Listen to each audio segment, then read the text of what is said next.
This is The Gorge. It's a podcast where my friend Sarah and I gorge ourselves on overanalyzing what's happened in the month of video games and entertainment news. Man, that is a fancy way to do that intro for once.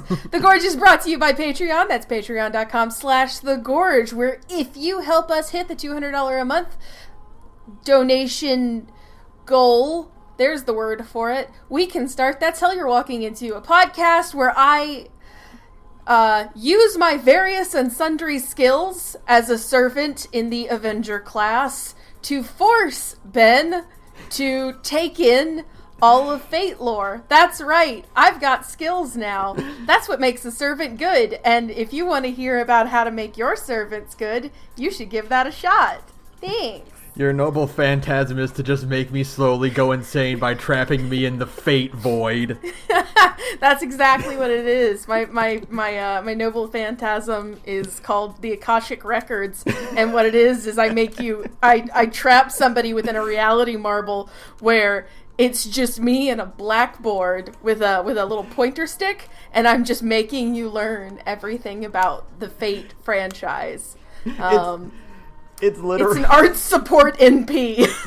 It's literally that comic page where Nova is standing next to the Watcher while he's looking at all the different realities going on, and he's like, you just keep track of all of these? You watch every single timeline? How do you not go insane? My brain is melting. That's me, baby. I love it. So please donate to that. We might do another preview episode of that in a few weeks, because I think Heaven's Feel is back on. Heaven's Feel 3, I think, has a release date again, barring the world not ending for the 4th time this year. So we'll probably do another one as like a preview, so you can see exactly what kind of hell you can walk into. Thanks. All right, I wish people could see me do finger guns whenever I do these intros. So yeah, like we said, we are doing our monthly roundup where we talk about what we've been doing this month and what's been happening to us this month. Yeah, but like in terms of video games, not in terms of like the world ending, mind you. This is for June because scheduling problems kind of fucked us up for a bit. So, but we're good now. I think the concrete has settled, so things should get back to normal. So we're going to talk about what we played in June and what's going on in the news. So I'm actually going to go first. All right, go for it. Because first and foremost, I was going to play both, and I only got around to doing one. I played the Ultra Kill demo. Ooh, how is that? It is excellent. I am extremely bad at it, but that is partially because I never did really grok, or I learned how to get good with WASD. So I'm basically relearning how to mouse and keyboard to play this game. So I'm bad at it, mind you. But I enjoy it quite a lot. It is quite fun and very fast. And just chaotic. So it is if you haven't heard about Ultra Kill yet, it is from New Blood Interactive, the people responsible for Medieval and Dusk, two of my favorite video games of all time. And it is a first person, so New Blood has this gimmick where they buy stupid domain names that take you to their Steam page, and this one is called Devil May Quake. So that should probably tell you what kind of game this is. This is Doom 2016 meets Quake meets Devil May Cry. It is a first-person shooter with a style meter. There is no ammo. You can't run out of ammo. And there are no health pickups. The only way you can get health is to bathe in fresh blood. So you've got to get in close to everything you shoot because, of course, everything you shoot jettisons plenty of fresh blood. That's a fucking raw mechanic. That sounds excellent awesome. Mechanic. A+ way to make sure that you can't just kind of camp on the other side of the map and you've really got to get up in there. The thing I didn't know, because I'd heard other people talk about it, is that there are a fuck ton of movement mechanics, which owns. You have a wall jump, you have a dash, which you can dash in air, you have an incredibly high jump, you've got some mad hops, if you will, and there's a ground pound as well. Really? So, yes. And there's a punch. And you can punch enemy projectiles away from you, and you can... I haven't gotten to this part yet, but the way I understand it is you can punch your own bullets to make them shoot harder. Yeah! That sounds awesome. It's excellent. I unlocked the, I hate to be really, to be extremely Sara here, but I unlocked the Rufus Shinra mechanic where you flip a coin and then you shoot the coin and then your bullet ricochets off of it and onto an enemy. Okay. It owns. That's not the mechanic. That's not the mechanic I thought you were going to say.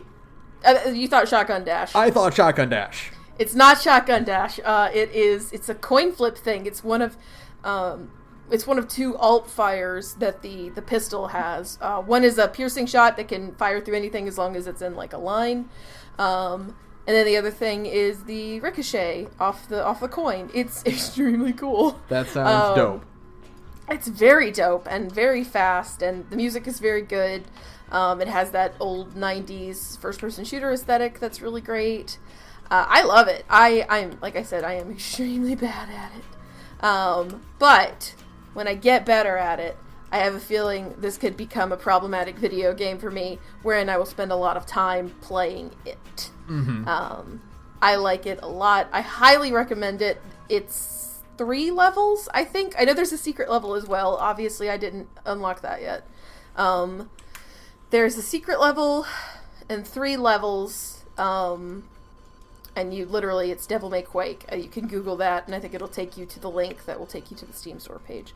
I was also going to play Gloomwood, which dropped at the same time. Gloomwood is also by New Blood, and I think the lady who made Paratopic is involved. Okay. I think. I might be thinking, I follow a ton of game devs on Twitter, and sometimes they all kind of run together, but I'm like 85% sure the lady who made Paratopic is one of the designers involved.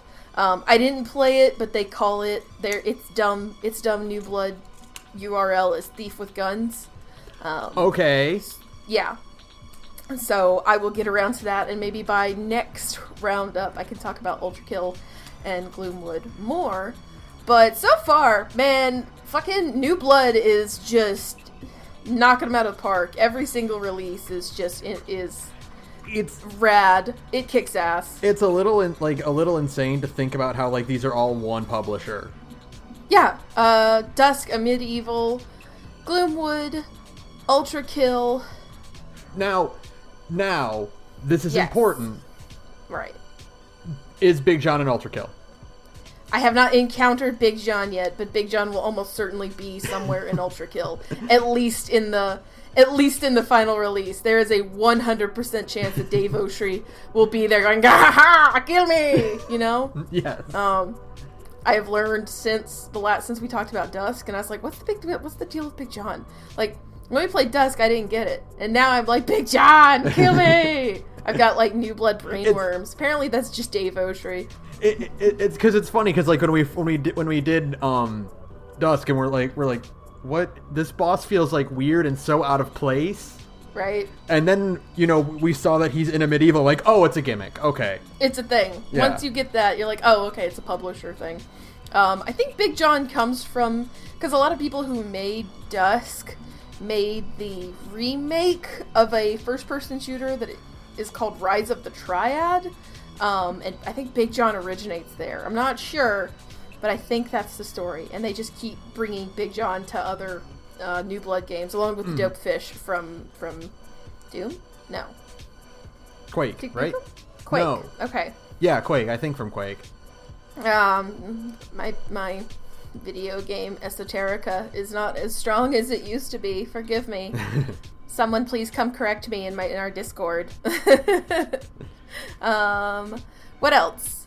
I'm gonna hold off on the big one. The other thing I played is this is kind of funny. I started I have this new like LP group that I like watching a lot that I've told you about. It's Jesse Cox. He's on YouTube, but I don't really like most of his other content. I think he's fine. It's just not for me. But he does have a series on his LP channel called Scary Game Squad, where it's him and 3 other friends playing horror games, and they're really funny because they just they've all known each other for a while, so they have a lot of really good, funny chemistry. And they started a game, and I was like, this looks really interesting. So I actually turned the LP off and went and bought a game for my iPhone called Simulacra. And I played that. I played, it's like a 2 hour long, maybe 3 hour long little phone game. I got it for $5. Mm-hmm.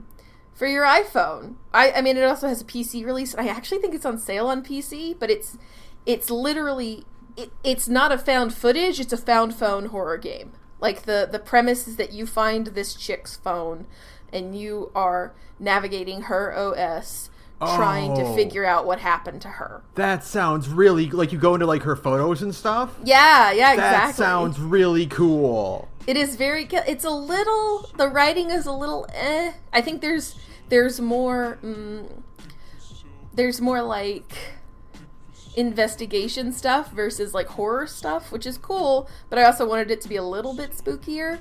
I also think some of the acting and the writing is, because like you're trying to make it seem very like you want it to feel as real as possible when you're playing this, because like obviously that kind of sells the reality, but some of the acting is like, I guess this was made in the United States. Sometimes it feels like it was made in another country and people are trying American accents. I don't know. Or it's just like first time actors, like they just got like a bunch of friends who kind of are like, I think this is set in California where everybody is trying to be an actor. So like everybody is kind of just like, this will be my breakout, and it's like, no. But like overall, the whole concept itself was really cool.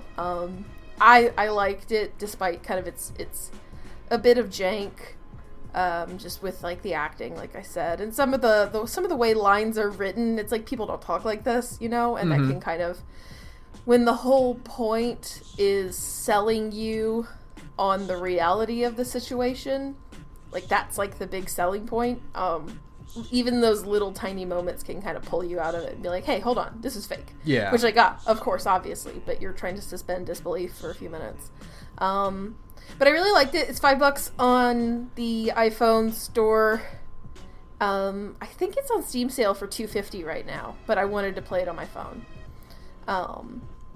There's a sequel. I might give it a shot. I think it sounds neat. Maybe they fix some of the problems with the sequel. But yeah, it's just a little spooky phone game. I've never really done like a not free to play phone game before, but I think this is a neat little idea. So yeah, I'll give it a shot if you want something a little spooky and pretty cheap. You know, like I said, if you really want to save money, go buy it on Steam, but it is better on a phone, I would think. So yeah. And then I played more Fate Grand Order. Who cares? I'm always playing Fate Grand Order. The Grand Order train never stops. I got to Lost Belt 1. It's not that great so far. It's kind of like, it's very bleak and kind of boring in some parts. Oh no. It's okay. I'm like, it's fine. It'll get better. You know, it's like, all right, we'll see where this goes. The problem is, of course, coming off of the immense highs of Camelot, Babylonia, and Solomon. It's just like, yeah! And then you get to this, and you're like, no! Where's the good writing again? Where it's not even bad. It's just kind of a little boring sometimes. I'm like, okay, get to it. It's fine. Move along. So maybe it's exactly like the beginning of the first arc of Fate Grand Order, where it's like, this is really boring. What do you mean it gets super good later? So I'm just trying to like actually make my way through this. I learned recently that the reason, I feel really bad, the reason that Camelot and Babylonia are so good is because Nasu himself wrote those two. But the problem is I think Nasu kind of wants to like work less. Like he wants to work on other things that aren't Fate, but the problem is that all of the other Fate writers are not as good as Nasu. So it's the Toriyama problem. It's the Toriyama problem. It's like, no, please, I need someone else to write. No, you're not good at it. you're not as good at it, and Nasu is really good at it. So what you need to do is you need to get Maximum the Hormone to write a song about Gilgamesh. Yes. And then that will inspire him to come back and write it more. Yeah, exactly. It's perfect. It's just like, okay, we'll see how it goes. I know that, I think Lost Belt 3 is the one that just came out. I'm in Lost Belt 1. I think that one is written by Gen Urobuchi. Like, fucking Madoka and Psychopaths, Gen Urobuchi. Okay. So, we'll see how that goes, because we know how Butcher stories go. Yeah. And then... But, like, other than that, I don't have anything else to say about Fate. You know, it's fine. So, just a little short detour there. And then, finally, this is the thing you and I can kind of talk... Although you haven't started it yet. I don't know if you know, but Persona 4 The Golden finally came out on PC after all of these years. I have not had a chance to play it. I bought it, but I have not had an actual time to sit down and do it. That's okay. I have already put 15 hours into that. I mean, it's not like it's not like I'm going to be surprised by anything. It's Persona 4. It's Persona 4. Going back to Persona 4 is like putting on a warm blanket. It's the best feeling in the world. I know that you are less enthusiastic about this kind of thing, but I am ecstatic to be back to a Persona 4 that I haven't done anything in it yet. Like, I don't have a compendium. I don't have my stats maxed out. I don't know what all the enemy weaknesses, although I have a lot of them memorized, right. Don't get me wrong. Because I've played this game like 6 times. But I don't have like a lot of the stuff like discovered or anything like that, so it's just like, oh, fresh save. This is like doing it again for the first time. See, the difference is that unlike Fallout 4, I'm like, I put my time in, and now I'm just going to download every single mod that looks fun, and I'm going to create a dream world wasteland where anything is possible. Right. Persona 4, I'm like, I'll do Persona 4 again, but I'm like, okay, New Game Plus stuff is unlocked right away, so I can turn money on, so money won't be a problem, but no big deal. And also, there's a mod that gives all party members the same EXP. That's all I'm gonna be. All I'm gonna be doing, because I'm not gonna be. That's what I actually need to figure out myself. Yeah, I'm not gonna be doing that level grinding again. No way. No, that shit sucks. I don't like it. Nope. Just everyone gets the same EXP, and I get as much money as I want, and I'm good. Yeah, there's a few mods already out there, and I'm looking forward to more. I'm sure the big like rebalancing mods and stuff will happen within like 6 months, probably. Mm-hmm. There already are people working on the Yosuke romance cut content, so finally that wrong can be righted. I don't even like Yosuke that much. Like I like everybody in Persona 4, but if you had to tell me to like pick my least favorites, Yosuke would probably be at the bottom of the list. And even I'm like, yeah, good. Right that wrong. Make that a better thing that doesn't make me, that doesn't make everybody scratch their head like, this should be in here. But yeah, no, being back to Persona 4 rules. This game is still, I don't know if you know this, extremely good. Persona 4, that video game that we've talked about for 3 episodes, good game. Who knew? Yeah, who would have expected that? It's still good. Yeah, shockingly, still extremely good. It's really funny because if I had like a single complaint, I think the PC port is pretty good. I know a few people have had crashes. I haven't yet. If I had a single complaint though, it's that the texture smoother they used to like upscale the game to be for like modern monitors and stuff. Sometimes stuff in the background gets a little wonky. Oh no. And not too bad, but like some of the posters and stuff, you see it, you're like, what happened to Miss Suzu Hiragi's face? And then also the battle portraits that show everybody's like HP and SP. Those look kind of wonky. It looks like that filter that Animal Crossing uses for clothes. You know, when you do the the pixel smoother. Right, where it's really, really bad in like an SNES emulator, but like it actually does look good in Animal Crossing. Right, yeah. There's a pixel smoother on the in-battle portraits, and that can look a little weird sometimes if you look at it too closely. Those are like my big complaints. Everything else, I mean, it's great. It's fucking Persona 4. How can you go wrong? Yeah. P4 is still a great goddamn video game. It's also $20. I was shocked because Atlas is Atlas and bad. I don't know if you know that, but I thought it would be like $30 or $40 for P4 when the rumors started flying about Persona 4 the Golden. But no, it's only $20. So that's easy. You should absolutely don't buy the deluxe edition, though. Don't waste your money. It's just a sound, it's like what, 10 songs or something? It's 8 tracks from the soundtrack, which is not enough. And it's like an art book, but you can find all of that art on the internet. Yeah. Probably in better quality. It's old art. Like yeah. Like it's not anything new. It doesn't have any of like the cool old. I don't think it comes with any of the really cool old illustrations that were kind of hard to find for a while. There's a handful of like vintage P4 illustrations that they didn't have in like the initial art book. They're just on the internet. So yeah, don't buy that. Just buy the actual base game. Play Persona 4. There's a 900% chance that once Ben plays this again, we might do a Persona 4 the Golden another episode. one. We'll do another one. we have no choice. This game owns us. It and Fallout 4. Just the two big fours. We'll probably keep coming back to them forever, tragically. So, I think that's it. Everything else is not terribly of note. So those are my big 3 that I've done. All right. So I first off, I finished Chrono Trigger Plus. Yay! I have mixed feelings about it. Right. There are a lot of balance things that I really, really, really like. For one thing, the all party members gain 100 EXP. Right. Even if they're not active is great. Doing stuff like getting to recruit Ayla and Magus early are really good. They do a good rebalancing of when you learn different techs.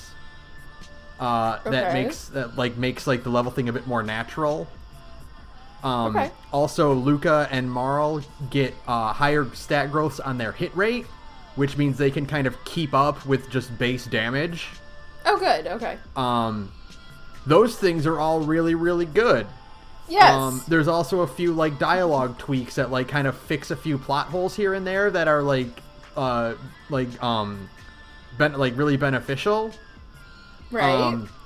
I don't know if I mentioned it last month, but like one of the things that you get is that there's a line of dialogue in the base game where the old man at the end of time says like, "Oh, people have been popping up here at the end of time all over the place nowadays." Right. And that never ends up being anything. Yeah, right.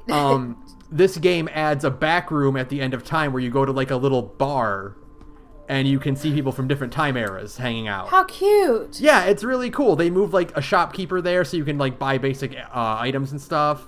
Okay. And they also move all your inactive party members to that bar. So they have like a little a bedroom they hang out in when they're not playing. Yeah. So that stuff is really neat. They rebalance some of the weapon stats and stuff, so it just feels a bit better. You can swap Chrono at any time, which is cool. Oh, okay. That actually is great. So you can have party leaders other than Chrono. Mm-hmm. Yeah, and that's all really well and good. And then they also added a playable 1999 area, which is like not 3 months, like 3 or 6 months before the end of the apocalypse happens. Mm-hmm. That's not great. That is very much one of those things where it's like, boy, you really appreciate how well the areas in Chrono Trigger are laid out, and like how level design is built, and how certain areas just feel really good to navigate when they're not just square hallways. Oh, yeah.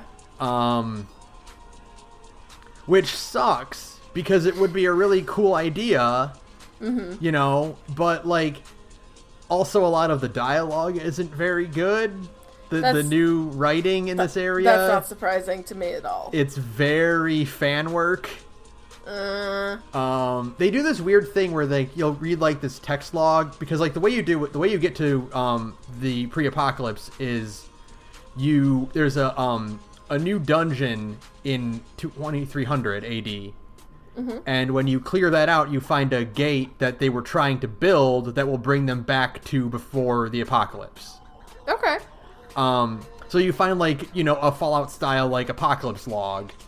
Right. And it is literally one big run-on sentence for like multiple text boxes. Oh no. Yeah. It's not great. They also do a thing where like in order to build new NPCs, they just kind of like change the color palette of other characters. Oh. Which would be fine, except they choose really bad colors. Oh no! Like these like bright garish purples and yellows that are nowhere else in the game. Oh, that's a shame. And it is unfortunate. It is because like if you don't do that, then like all of these little tweaks are fucking fantastic. Right. And also, like, doing the 1999 stuff doesn't change anything. Like, you don't get a bonus ending for doing any of it. You get some new gear, but the gear, like, honestly isn't really worth it. Right. I guess because it's optional, it's still, like, a thing you could recommend. Right. I mean, yeah, I would say, like, if you're looking for just, like, to play a good version of Chrono Trigger, you get an SNES emulator and get this ROM hack because it's really good. And just don't do the 1999 stuff. But it did inspire me to look a little further, and once I actually have some time, I'm going to play the Shala ROM hack, which allows you to save Shala, and she'll show up in different cutscenes afterwards and stuff. Just play various iterations of Chrono Trigger forever. It's fine. I understand. Which also has its own like set of like, here's some cool leveling up tweaks and balances issues and stuff like that. It is cool because I was reading up like on what the ROM hack actually does, and they're like, we're not writing this to retcon Chrono Cross. We're writing this as if this was an option in the original game. Okay. Like if like back in 1995 4 or whatever when this game came out, like if this existed back then, it would look like this. Okay. They're not like trying to like go back and change it with like the knowledge of what Chrono Cross does. They're trying to like write it as if Chrono Cross doesn't exist yet. Okay. That's kind of interesting. I'll take that. Maybe someday we'll talk about Chrono Cross. Someday. I'm guilty of it too. I would also have to replay it again to be able to authoritatively speak about it, and there's so much already on the docket, so I understand. It's fine. What else? But I also did play a bunch of other JRPGs, actually. This is just a month of JRPGs for me. You know, it's fine. There's plenty of time, and why not? I started Xenoblade Chronicles. Oh, yeah. Which is very good. It combines elements of, like, my 3 favorite JRPG franchises. Right. It's got elements of Final Fantasy. It's got elements of Kingdom Hearts. It's got elements of Persona, of Tales. Yeah, because you said it had skits and stuff. Yes, it has these. It has skits where. What's really cool, I don't know, because this is the definitive edition. It's the Switch port, and they added. Apparently, they added like a bunch of stuff to make it better. Okay.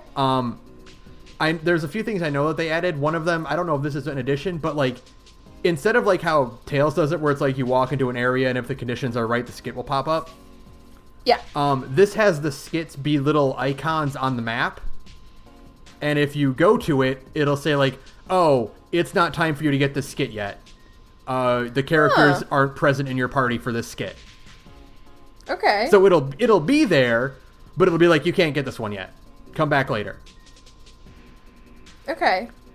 It does stuff where like, there's side quests. There's a million side quests. Yeah, that's the Final Fantasy 12. Yeah. Influence. Single player MMORPG kind of thing. Yes. Yeah. Exactly. So what it is, most of them are, the townsperson is like, go kill 5 of these bunnies. Oh. And then you go do that, and then when you kill the 5th one, it goes quest complete. Here's your reward. Oh. You don't have to walk back and talk to the guy. Okay. And it's go kill these bunnies. Okay, set this as active quest. Here are 5 exclamation points, the closest bunnies to you. Okay, that's not so bad then. And here's a blue trail in the minimap to lead you exactly to them. Okay. All right, that's acceptable then. Yeah. Cool. There's also I think those are quality of life improvements from the original version too. Yeah, I don't think those were in the base game. Cuz that makes doing side quests like so much more efficient and like easier to do. Right. Also, it has a day-night cycle, so some of the quests are like, go talk to this person at night and figure it out. Base game didn't tell you they're only available at night. Oh. This is like, no, they aren't available yet. Change the internal clock to night, and then they'll show up on the map. Okay, good. So yeah, it's amazing. Everyone looks so much better than they did in the Wii version. Yeah, I'm sorry. I'm sorry. I've seen people complaining about like they're wrong. The aesthetics on Twitter. Nobody has ever been more wrong than those people on Twitter. They're wrong. There's no comparison. They look so much better in the Switch. Yeah, no. The original Wii models are like the ugliest fucking things I've ever seen in my life. They're abysmal. They look terrible. I don't know how Shulk looks so good in Smash 4 when he had that to work with as a starting point. He should have been way, way worse. Yeah, no, like I said, people have like put up comparisons and they're like, look at all the moodiness you lose from the original. I'm like, bro, this is like looking into mud. Yeah. What are you talking about? It looks like an early PS2 game. Yeah, no, it's bad. And it's like, but like, what are they talking about fucking moodiness? This game is this bright blue and green field of like color and awe. I know. It's so... No, those people on Twitter are just objectively wrong. You can be objectively wrong when it comes to aesthetics occasionally, and this is one of the only examples of it. So, yeah, no. I would really like to play this, but I don't have a Switch yet. Now I'm just putting it off because there's other things I want to buy first. Yeah. There also, like I said, it's a single player MMORPG, so it's very very Final Fantasy 12 in like its structure. But it has several points above 12 for me. Yeah. And one point where it's worse than 12. Oh no. What's that? The worst part is that, hey, you know how like buying equipment in 12 and like actually finding like improved gear is like a fucking nightmare? Yeah. What if it was worse? Oh no! What are you saying to me? Okay, so the way it works, you know how like coming off of like Chrono Trigger, for instance, how it's like, I'm going to the weapon shop and this is a new area for me, so like here's the next step of gear for everyone, and it's just they're pretty much like objectively better no matter what, right? Yeah, of course. What if instead you could go to a shop and there was like a whole bunch of different gear that had different pluses and minuses attached to it? Oh, come on, no. And there's never, like, you'll never really find one that's like, this is just better. Oh. And so you're constantly trying to like juggle the level up as well as like what gems you can slot into your equipment to make it better that way. I hate what you're saying to me right now. I hate this. It's terrible. That's hate like it. It's like Berseria, but somehow worse, probably. I hate it so much. The only upside is that Shulk's weapon is locked in because he has the Monado and he doesn't get any different weapon. Right. Like, it's just the Monado. Mm-hmm. But like, some characters can wear some armor and some characters can't wear other armor. But like, it doesn't tell you that like this character can't wear this armor. Oh. It still shows like the stat improvements if they could wear it, but they can't wear it. No.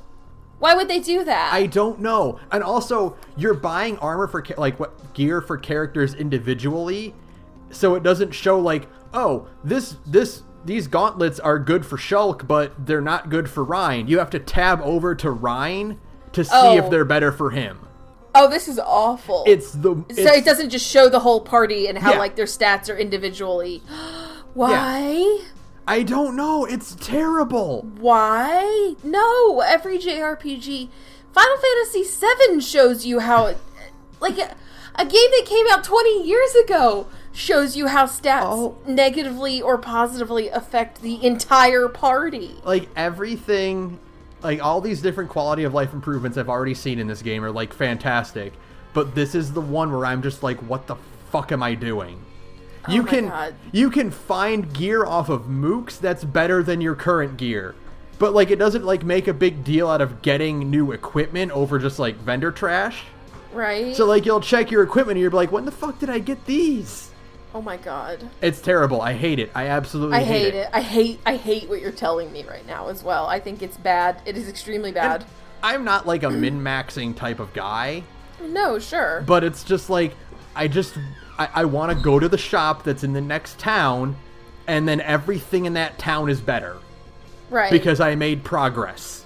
I have gone to a new location. Here are the new weapons for this location. You probably don't have enough money to buy all of them, so you need to prioritize. It's like standard JRPG money spending habits. Mm-hmm. I don't know. That's horrible, and I hate it. Thank you for telling me this. But on the plus side, they do a lot of cool things over 12 that I like. For one thing, your AI is not bone stupid. Oh, that's good. Your AI will actually do things without you having to tell them to do it.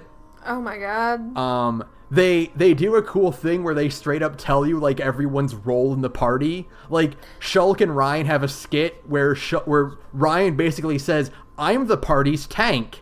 I will draw aggro from the enemies, and Shulk will do the backstab that he's good at." Oh my god, that's amazing. Good. And like I ran into a new party member, and she's like, "I'm the healer. I can do all the healing because I'm trained as a field medic. So let me handle the healing parts." Oh my god. It's great. Good. Good. And what else? You know how like we talked about like with 12 where it's like no one talks to each other at all in the overworld? Yeah, it's kind of weird. It's very quiet. Everyone talks all the time in battle. Oh, good. In Chronicles. Not just like talks, they talk to each other. Oh, good. That's fun. It's super cool. Like when you heal someone or like when you do like certain things, it'd be like, "Now Shulk," you know, and like go back and forth and stuff. It's really cool. Okay, I like stuff like that. That's good. Yeah. Yeah, it's absolutely like a phenomenal game so far. I'm loving how Tails like it feels because we're not getting a rise for like years.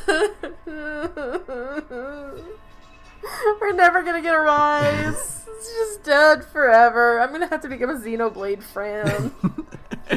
Just to fill that void in my heart. Oh. I'm sure as shit not playing Code Vein. Also one more thing. I know this is not from the base game. This is a quality of life thing. Everyone has glamours on their equipment. Right. So the cool thing is that like your equipment changes your appearance in Xenoblade. Oh, that's fun. But you know, not all the armor looks good on everyone in weird combinations because, like I said, actually buying equipment sucks. Right. So you have a little bonus thing on the bottom of everyone's like equipment screen that it's just like, what do you want your character to look like? Pick out of the armor sets you have. That's so good. It's really cool. It's really nice. Oh man. That of all things makes me really want to play this game. Even also weapon skins. Shit. Like you can pick your character's weapon skin too. So if you're like, yes. Because Ryan gets a fucking pile bunker as his weapon. Mm-hmm. And he gets a bunch of them that look really, really cool, including one made out of a giant tarantula leg. Yes. And it's like, ooh, I want it to look like that forever. I want it to look like that. I don't want to lose those stats. It's awesome. Okay. Cool. Yeah, so beyond the actual, like, setting characters' equipment, it's great. Yeah. Okay. I also played Crisis Core. Yay! We're not going to talk about that one too much, but for reasons. I like it. I like that it is very much more Kingdom Hearts than than Dirge of Cerberus is. Yeah, it is. That's very good. So yeah, we'll save that for later because we have plans for that one. But you also played Dirge of Cerberus, didn't you? I did, but I don't want to talk about that. Okay, we don't have to talk about that. More importantly, I'm in Gacha Hell too because I started playing Unchained again because of the news article that's on this docket. Gacha Hell. It's one of those things where the best way to play gacha games is to not play them for 2 years and then download them again. That's actually true. And then get just fucking reap every single update and downtime reward at once. Yeah, unless you're Sara and you missed a bunch of events and now you gotta wait till March for them to come back around and you're just kind of sad about it all the time and you can never get Kentucky Rider and it's just the saddest story in the entire world. So I don't have much to say about it because I'm only 7% of the way through the story and I've done 130 missions. Oh god, what? Yeah, it sucks. Oh, that does suck. Because most of these missions are just the plot mission that actually progresses the story is 7 optional missions away. Oh. But it's I'm not going to skip the optional missions because you get rewards for doing them. Yeah. And they only take 15 seconds to beat. Right. There are 2 big notable things. One is that I learned what Moogle medals do, which is you sell them for money, and that's all they do, so don't even bother hoarding them. Just sell them all. Learning those pro strats. I also learned how to how to evolve my medals so that they're better, and I learned how to decrease the cost of them so that I can equip more, which are really, really basic elements that the game didn't tell me. That's just gacha games, man. Yeah. Every gacha game under the sun has 700 mechanics, 5 currencies, and they don't tell you what any of them are for. That's fate. I mean, I have, by my understanding, Grand Order is one of the better gacha games out there. I've heard Arc Knights is actually really, really good. But I don't know. I don't know. I have enough going on in my life, especially if the Final Fantasy XIV update drops this month. But Grand Order apparently is a little bit better than some gacha games. Kingdom Hearts, everything you've ever showed me for it just makes me want to die because of all the clutter on screen. I'm like, what the fuck am I looking at? The core gameplay loop is pretty fun, especially when you're like me and you're super fucking high leveled because you beat a raid boss you probably weren't supposed to beat and leveled up 200 times. Oh, that's fair. Also, when you kind of know what things do, it's a little bit more fun. Yeah, that turns out that's exactly what I found out with Grand Order. I was like, this combat kind of sucks, and then I actually decided to sit down and learn it, and I was like, oh wait, never mind, I actually really like this. Also, it's easier to beat raid bosses when you are with a team that actually still plays the game. Yeah. And they can help you beat the raid boss. Unlike me, who has a team, and I'm like, why is no one in this group ever online to help beat raid bosses with me? And I look, and it's nobody's played it in 3 years, probably. Yeah, and it's last played 250 days ago. It's oh, okay, I'm just going to leave this group then. Yeah, probably get a new group. Yeah. Man, speaking of gacha, though, Yoko Taro's gacha finally launched in the United States, and it's just, whispering to me. Hey, Sarah, do you want to play Sino Alice? And I'm like, no. But but Yoko Taro's part of it, so kinda. But kinda. I heard it's pretty good, too, as a game.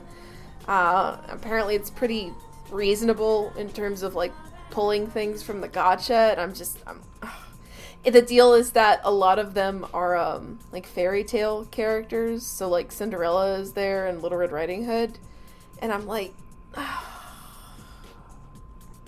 I mean, maybe someday. I don't need this. I don't need any more gacha games. I'm so far behind in Grand Order. I'm never gonna like. I started up Unchained again so that I could do the Dark Road stuff, and I'm like, I'm not gonna get to that for a while. I have. Do you have so to much... finish? Do you have to finish all the other stuff to play the Dark Road? You don't, but like since the storylines are like tied into each other, it's like you probably should be caught up on the story before you start Dark Road. No, and just watch a fucking YouTube video about it, dude. I just need to like sit down and just like do a bunch of it at once. Honestly, that is the best thing to do. I've done that. That's what I had to. I was just like, fine, fuck it. I'll sit down and play this game and really endeavor to clear it. It's like, this is technically just I mean, when you have to think about it in terms of like, this is just a JRPG. Yeah. You know? You got to put in the work. It's still, I mean, yes, it's on your phone, but these are still, like, turn-based JRPGs, and you can't just skip to the good parts in other JRPGs. You actually have to play through the rest of the goddamn video game. Mm-hmm. So, you know, yeah, I feel ya. I understand, is what I'm saying. Yeah, the other nice thing, like, the reprieve of Unchained is that because it's not really the same, where it's like you're not really getting the JPEGs that talk to you and you want the good characters because they're just medals. Yeah. Like, I don't really feel compelled to get the good Tifa or the good Kairi. See, that's why just like, oh, I mean, these stats are fine. I don't really need to like draw a bunch. That's why Grand Order makes approximately $20 shit zillion a year, and I don't think that many people play Unchained. I'm sure it does reasonable like bucks because they made like a game within the game for it, you know, with Dark Road. But I don't think Unchained is making that real good gotcha cash. I don't think so either. I haven't spent any money on it. What were we saying? We were talking about something in the Discord about how, like, just by numbers, Grand Order, every person in Japan has spent $200 on Grand Order or some insane number like that because of like how much money it makes in Japan. Because of whales. Yeah, it's different. Maybe one day if Square Enix actually ever just endeavored to make like basically a Grand Order where it was like a waifu JRPG gacha phone game, where you could just roll for like, you know, they were all characters and you could have them in a party. And it'd be like Dissidia, but like good. And, you know, you got different, like, you got, like, a summer Cloud and, like, a regular Cloud, you know what I mean? Yeah. Like, a summer Artoria and a regular. Absurd amounts of money. I can only assume just truly obscene amounts of money they could be raking in if they did that. You could do crossover events with, like, Kingdom Hearts and stuff. You could have, like, a Sora unit. Call me, Square Enix. I'm here to... We got ideas. I'm here to consult. I got ideas how you can make a lot of money really fast. Everybody wants Sephiroth to be their husband. So, you know, hit me up. It's cool. But let's see. What else did I do? I finished The Midnight Gospel. That is a really good show. Okay. The last episode is incredibly heartfelt. I'm not going to spoil it because it's really, really good. And it's like... what goes on in it is really important. Okay. I would highly recommend you watch it, though. Okay. I started and finished Transformers Prime. How'd you like it? Really good. I liked it a lot. Okay. The last thing was a movie, like a TV movie, which wasn't that good. No. But and it's like the last season wasn't really nearly as good as season 2. But overall, it was a pretty fine series. I showed you that fight between Wheeljack, Ultra Magnus, and the Predaking, which was fucking raw. Yeah, it's pretty cool, actually. Yeah, Wheeljack and Ultra Magnus get another fight in the movie that is also pretty raw. So it's just like, oh, whenever Wheeljack and Ultra Magnus are on the screen, a good fight happens. So because of that, I also started the sequel show, which is Robots in Disguise. Okay. Which is a bit different. Like, Prime had some really good CG animation. Like, for the time. Like, it looked really good. I don't know what happened. Robots in Disguise took a hit. Oh, no. In terms of, like, overall, like, quality, it feels like. And they also do a really bad job of, like, tying it into Prime. Oh, no. Because, like, Prime's whole thing is that, like, Bumblebee, Bulkhead, and RC form, like, really strong bonds with their human companions. And, like, part of the thing in Prime is that Bumblebee doesn't have a voice, and his human companion, Raph, is, like, the only one who can understand him. Right. And it's never really explained how. It's just, like, they have this really strong bond, and he can understand what Bumblebee's, like, robot squawks are. Right. Raph isn't in Robots in Disguise, and Bumblebee is the star of that show.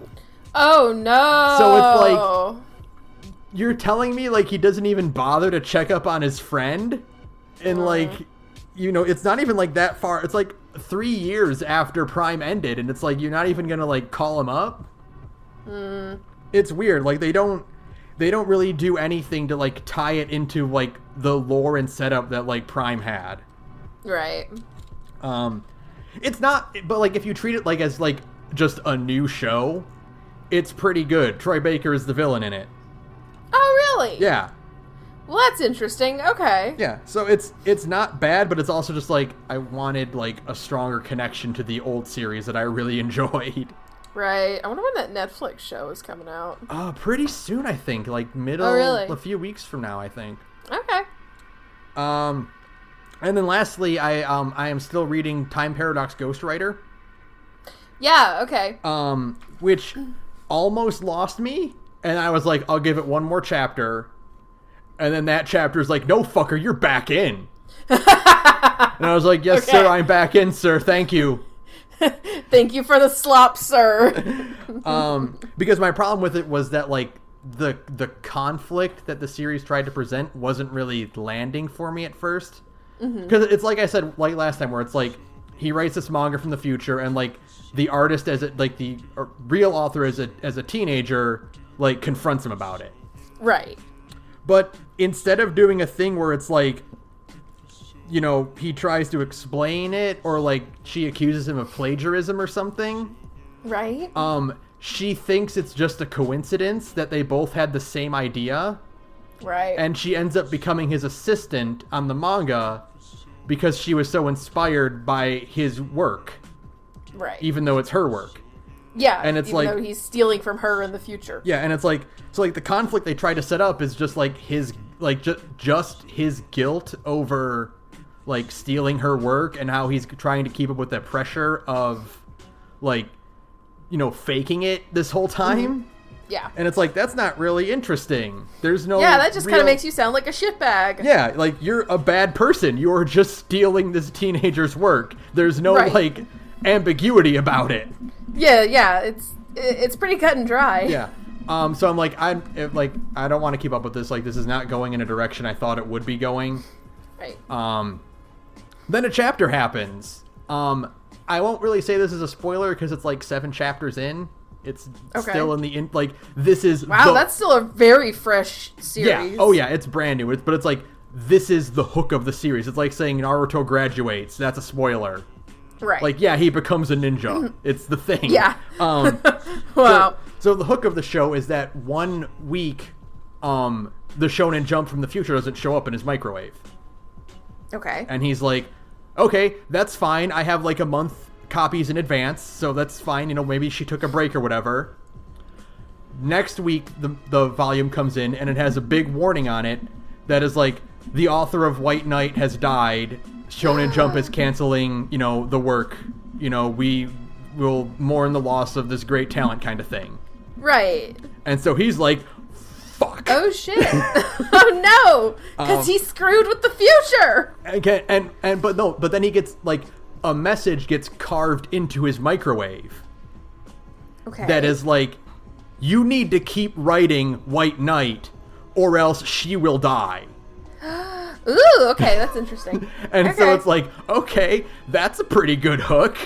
I'm paying attention. That's yeah. pretty interesting. And then, so this week's chapter, the one that came out today, is like, it gives more details of what's going to happen. It's going to be, eventually, she's going to leave your group and write her own manga.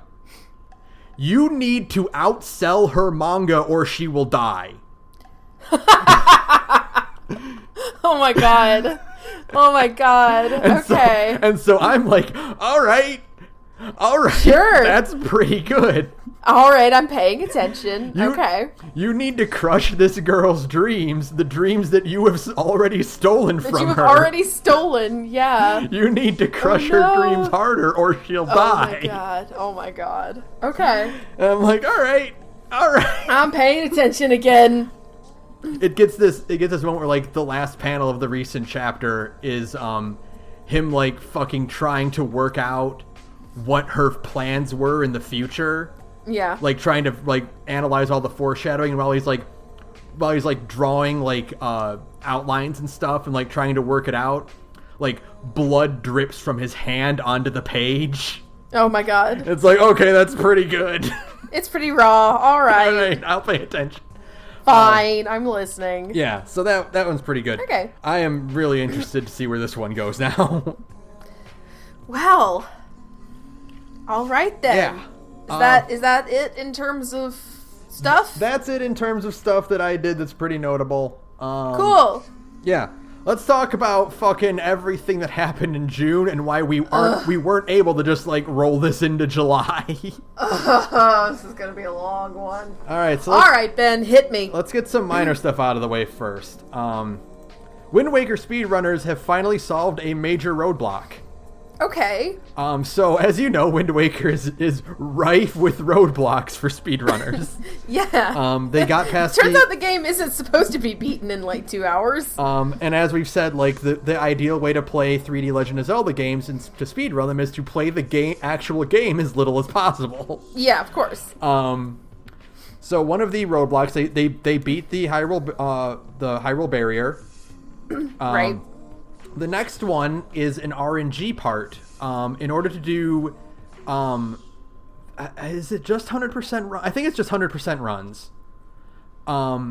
There's an RNG battleship mini game. Mm-hmm. Sploosh Kaboom in Wind Waker. Okay. And if you watched the 6-hour 100% run at AGDQ last year, like I did, that was at like fucking 5 a.m. Sure. What it seemed to just be a completely RNG game of single-player battleship where you have to guess on the grid where the squids are and try to blow them up. Right. They have figured out that it may not be 100% RNG. Yay!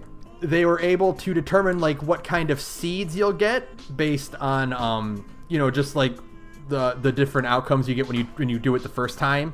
You can kind of figure out what seed you're in, so you kind of like eliminate a lot of the options that way.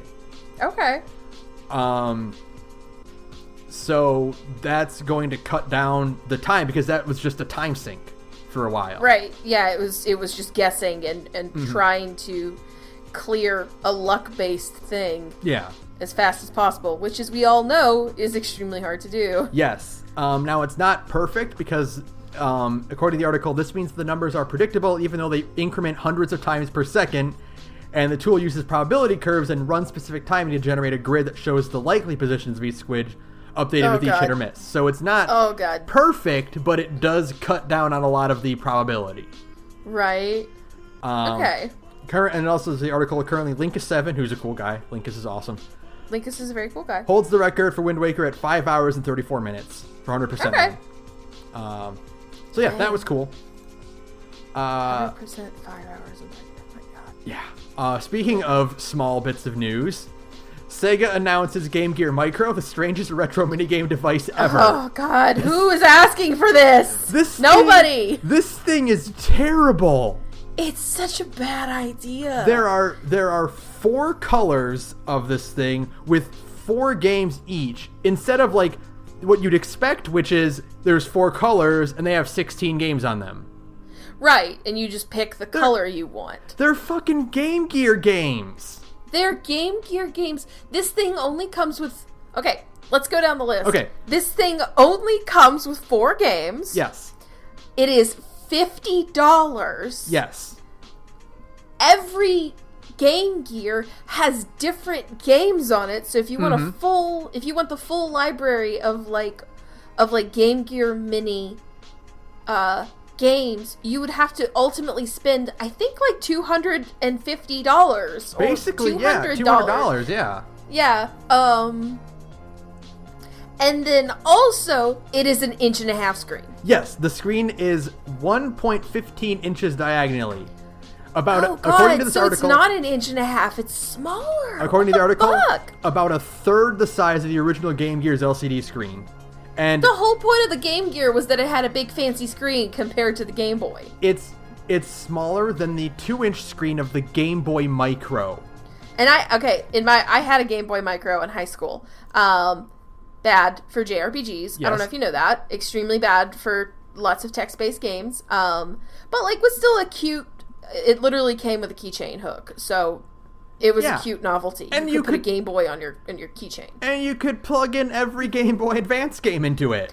Yes, it still played. It still was a functional Game Boy Advance with a backlight that, you could just play Game Boy Advance games on. It was tiny, and it wasn't very fun for the kind of games that I like to play.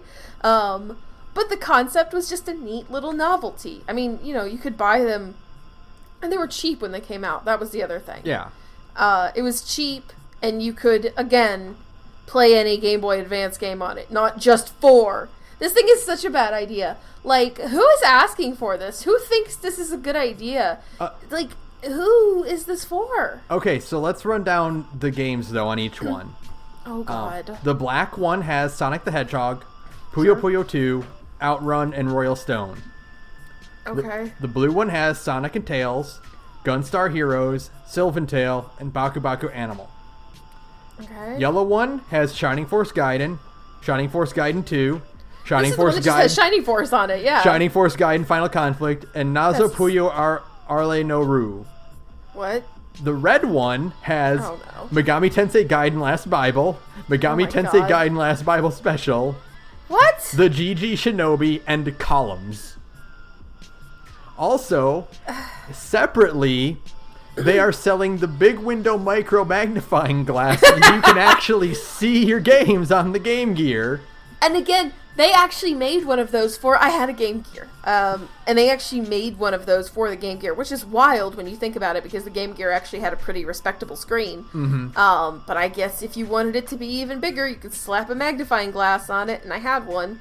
I bought it from my neighbor, just as a side story real fast. My neighbor, when I was in 5th grade, was selling their Sega stuff. I don't know why, but I paid this guy $80, and I got a Genesis with 6 games and a Game Gear with 3 games for $80. That's not bad. It was pretty good, yeah. And the Game Gear sucked. I mean, it had terrible battery life, but still, it was very cool. And the whole point was that it had a big fancy screen, and it was pretty, and you could. It was ooh, this is way better than a Game Boy with its teeny tiny screen. And now this fucking thing. How are you gonna play fucking Megami Tensei? I don't know. On a 1.15 inch screen. You can't read anything on that. That's like a stamp. That is half the size of your thumb. Imagine, no. Horrible. Terrible. Awful.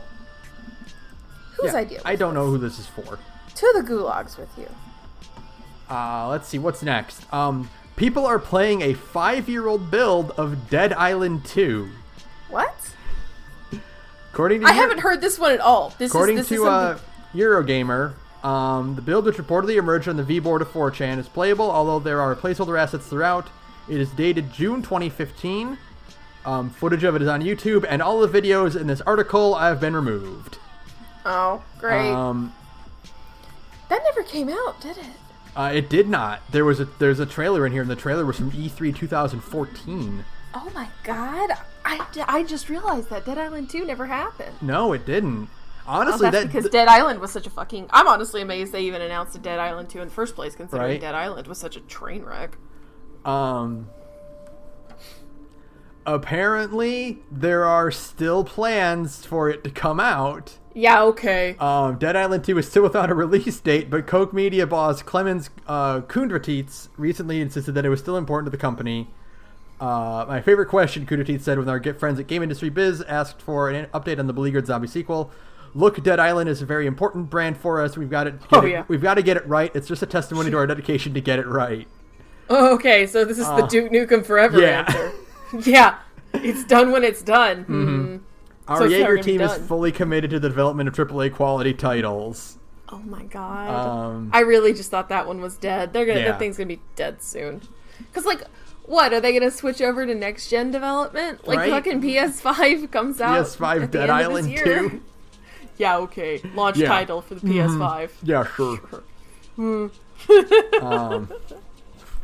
Speaking of PS5 launch, oh no, let's talk about the PS5 showcase recap. Everything you need to know. Oh god, is that this month? Oh yeah, no, I know. We've got to talk about that. What are we gonna do? We're gonna be here for 8 hours. So, bunch of stuff was announced. Boy, like a whole lot of stuff. Aggressively clowning on Microsoft. So I'm just gonna go down the list they have in this on the order on the PlayStation blog they have. Okay. And we'll just talk about things as they jump out to us. Yeah. Wait. No one cares about Grand Theft Auto 5. We can skip that one. But I'm like, so on this blog, the way they have it set up is they have their indies first. Okay. Bugsnax looks fun. Looks cute. Looks really cute. I love. I've literally been saying just to myself as I'm working, Strawby, dee. I'm just like, it's so cute. Okay, but it's a first-person game. That's okay. Yeah, we're gonna be here for 8 years if we do this, but I do have to draw a strange thing here. It's a first-person game. Yeah, I don't know how that's gonna work. Like, I guess maybe you. I thought it was gonna be like a platformer. Maybe you feed the Bugsnax to like your companions, like you guide them around to do things. So like you have to like micromanage like the people around you. Maybe? I don't know. It's just so, like, I was imagining some kind of, like, third-person platformer. Yeah, because the appeal is you play as, like, a walrus, and then you eat a strawberry, and you get strawberry hands.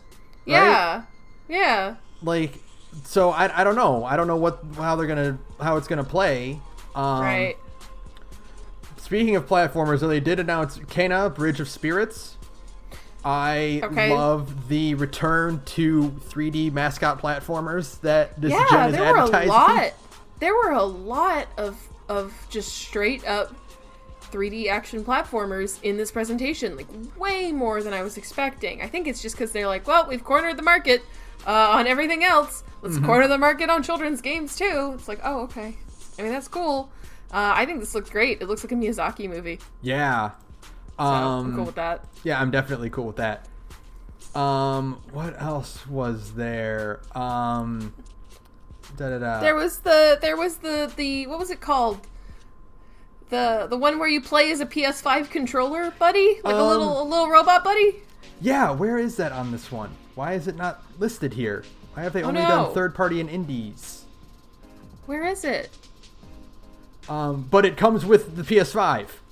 Oh, okay. I didn't know that. On the PS5. That's fun. Okay, so I can just play it when I get my PS5 because I am going to be one of those shithead marks who's going to buy it the day it comes out. I'll stand out in line wearing a face mask. I don't give a fuck. I just wish somebody would hurry up and tell me the price. Right? Yeah. Let's see what else. Oddworld Soulstorm is still coming out. What's that? Which one was that? Oddworld. Oh, Oddworld. Yes. Okay. Okay. We'll see. Stray, the game where you play as a cat in a cyberpunk future. It's got some robots. It's got a kitty with a backpack. I'll probably play it. It looks cute. Let's see. They also showed off gameplay and stuff for Ratchet and Clank and Spider-Man. Yeah, Ratchet and Clank looks fucking bonkers. Ratchet and Clank is them fucking flexing as hard as possible. Look at how many environments we can load in 10 seconds. Here's our SSD that's gonna, load faster than God. Are you excited? Yes, I am excited, actually. Thank you for noticing. Just every single... There's that one bit in the trailer where they're going through, like, multiple portals, one after the other, and somebody was like, yeah, those are all different levels. Yep. You're just instantly loading into different levels like that. It's like, oh, okay. You get this cool, like, portal grappling gun where you can drag new realities in. Yes. And it's like, yeah, we can just load that in. That's just flexing at this point, guys. It's just showing off now, I'm cool with it, though. I'm so glad to see more Ratchet and Clank. 2016 was a good game, but it's been 4 years since we've gotten and it probably more won't Ratchet. even be out until 2021. Like, I don't think it's a launch title. Otherwise, they would have said November 2020 or holiday 2020, like they did with Miles Morales, which is for sure a launch title. But I'm betting it's it's technically a launch title because it'll be out in like January or February. Kind of thing, it's in that range. If it's in like the 4-month window, I think that technically makes it a launch title to me. Yeah. But also they did show off Miles Morales, which is the kind of game like I expected to come out right before like Spider-Man 2. Sure. Like here's Miles gameplay. I think they're giving him like a smaller section in New York. It's going to be probably like half the size of what the original Spider-Man game was. They say it's a fully fledged game. If I had to guess anything, it's probably the entire New York map, but it's just the same map from Spider-Man 1. But like, so they're just totally taking that map, sticking it on the PS5, and making changes inside that map. It's obviously not going to be like the same length as that. It's going to be a spin-off title. Sure. A little bit smaller in scale, but like some of the stuff that we've because Miles' whole gimmick is that he has different powers than Peter, like they're going to incorporate that in. He's not going to be as tech heavy as Peter was, so right. I'm interested to see where that goes. Yeah, I think it'll be... I'm totally fine with if the map is the same size, but it's maybe a bit of a shorter game, that's fine. I'm okay with that. I think that'd be cool. I'll play it just because I like Spider-Verse a lot, and I like Miles. That's my boy. So... at least that's one launch title for me. Yeah. They also showed off gameplay for Ghostwire Tokyo. Not gameplay I was expecting. Yeah, I was expecting a lot more of like a slower paced horror exploration title. And this 100%. That's why Yakumi Nakamura left the project. This is BioShock.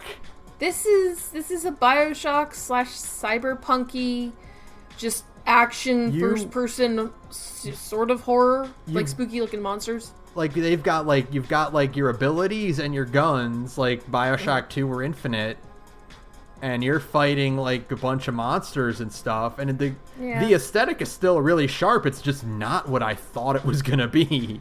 I mean, if it ends up, people end up, there's a lot of buzz around it and people actually like it, I'll probably give it a shot, but I don't know. I just want another horror game, man. I wanted an actual horror game. Well, yay! Resident Evil Village got announced. Boy, all those leaks were accurate, huh?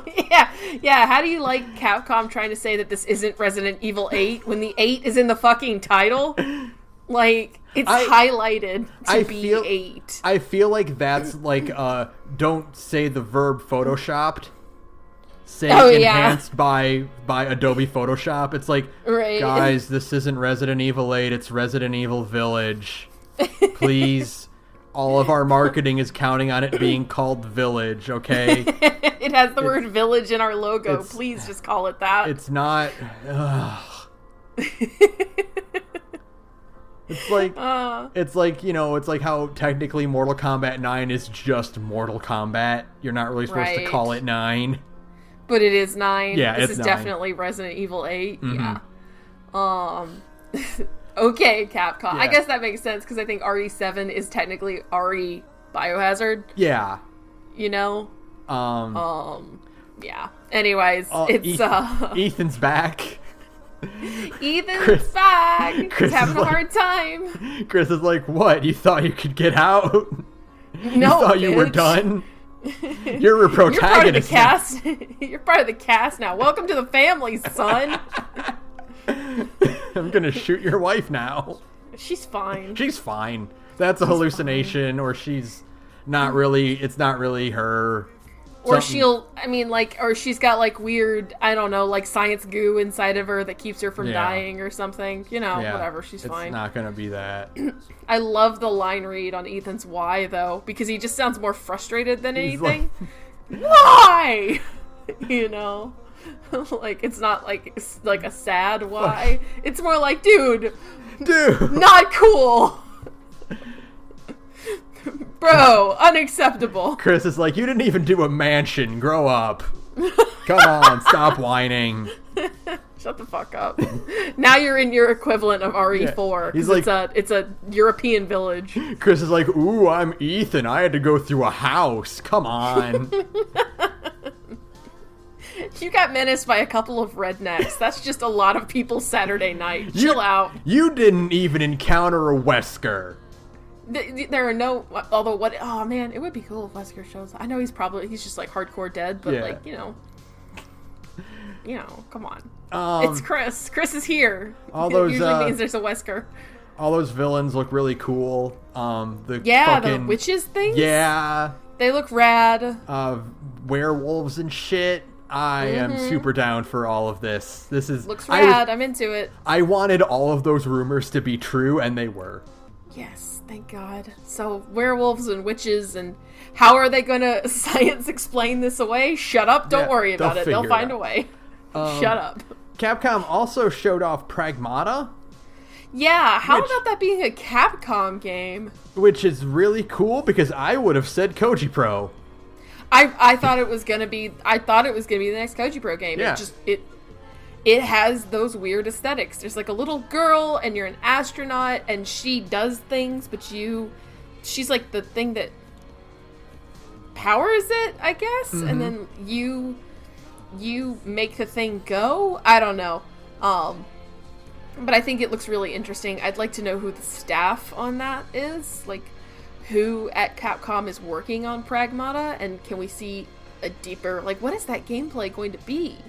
It's like a fucked up Earth, and there's like a ghost cat.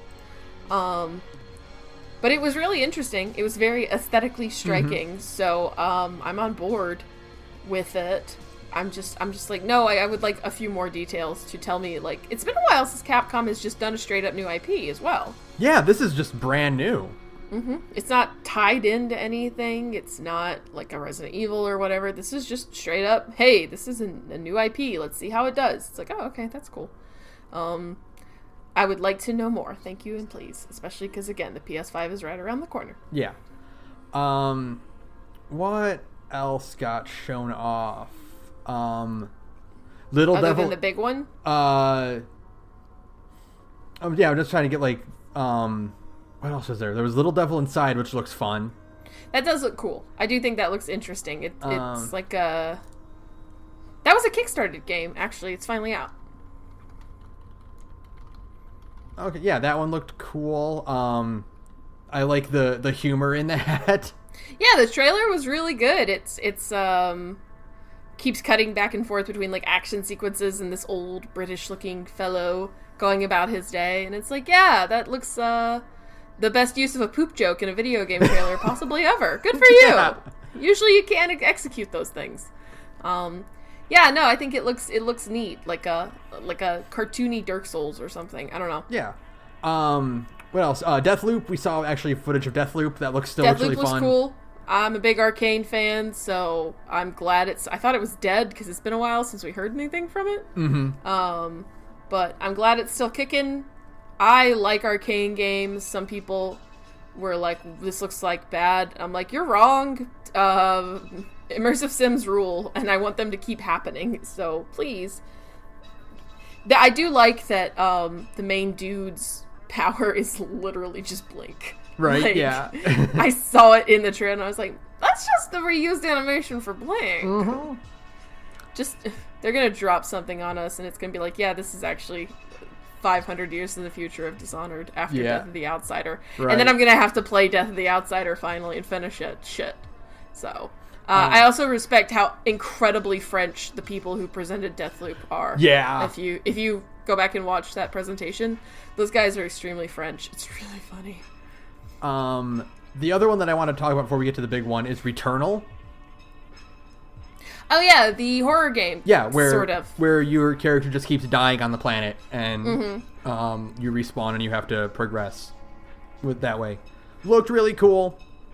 That reminds me of like other stuff. That like planetary exploration reminds me a lot of Outer Wilds. Sure. So I'm like, yeah. Space horror is an underappreciated genre, especially since the death of Dead Space.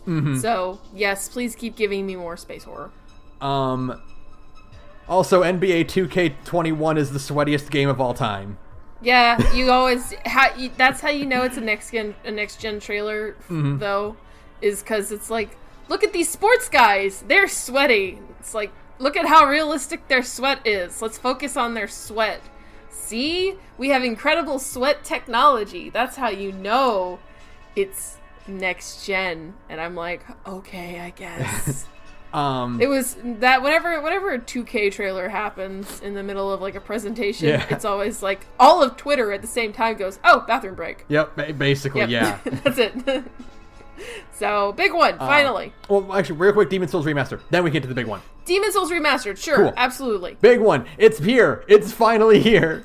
They finally put out a trailer for Horizon 2. Thank God. Oh my God. Horizon Forbidden West. Oh my God. Thank God. Oh my God. It's so pretty. It's so beautiful. Oh, and it's holy shit. Oh God. They showed Silence. They're like, yeah, don't worry. We're following up on this plot thread. Don't worry. So many new biomes and places. I didn't believe it was Horizon at first because I'm like, no, this looks too much like what I want Horizon to be. I can't. Because I'm like, I got Spider-Man, I got Ratchet and Clank. There's no way I'm also getting a Horizon that looks this good. Oh, but it does look that good, and it's so beautiful. Underwater segments. She's got a rebreather on. Oh my God.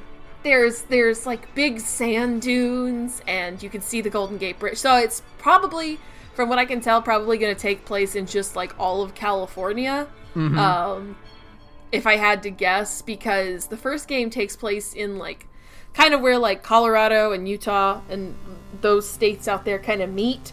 That's little section, and then so she's headed out west. So if I had to guess, it's probably gonna be like a big chunk of California. Obviously, we saw the Golden Gate Bridge, so that'll be a big thing. Yeah, man, I am just ecstatic.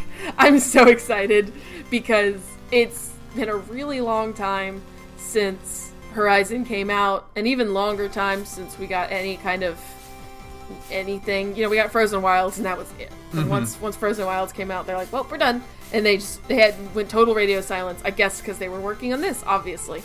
And it's like, that was the one thing I really, really wanted out of this presentation. Everything else I'm excited about, but it's like, it would have eventually gotten a trailer or something. I was like, but no, we need to come out of this whole presentation with an actual Horizon 2 trailer. And we got it, and it looks great. I am so excited for everything new. Oh, I love it. Horizon is one of my favorite settings ever. I just think it's so smart and so pretty and just cool. It's absolutely spectacular, and I cannot wait to fight some of these things. I want to see the horrible evil turtle robot. Yeah! It's cool! He's huge! It's a big boy. It's so cool that they were also they also confirmed no, there are other animals in the world. It's not just beavers and birds. Boars and things like that. No, there's a lore reason for that, though. They actually straight up said there's a lore reason in Horizon for why there aren't any larger fauna than the size of a boar, which I think is neat.